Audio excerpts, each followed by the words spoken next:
no? Casino a Curvo Marinoni, la stazione, il 24 maggio, ecco. Questo killer rondò che crea problemi.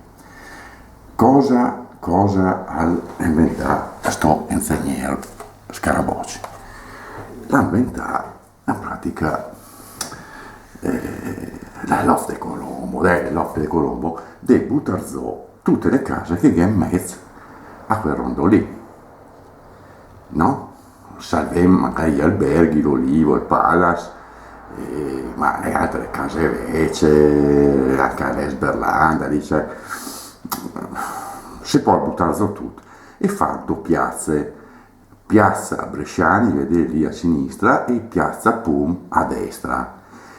Quelle scalette che vedete in mezzo, lei è una sopraelevata panoramica che la setaccheria dopo ha la copertura che vuol farli all'extennis, cioè in aria su con le scalette sulla sta copertura, quindi panoramica anche lì, poi con le scalette e continua e gli arriva a zoo dal Viola, dicendo via Santa Caterina, via Baden-Powell, insomma, ecco. Lei è un'idea che ti dà recupero, perché lì per le piazze che si rimette dentro il verde, si rimette dentro i giardini, il busto del Roberto Bresciani, benefattore, e poi in piazza Pum si mette proprio tutto quel che era le vecchie idee, no? Storia di Arco non si deve buttarla via.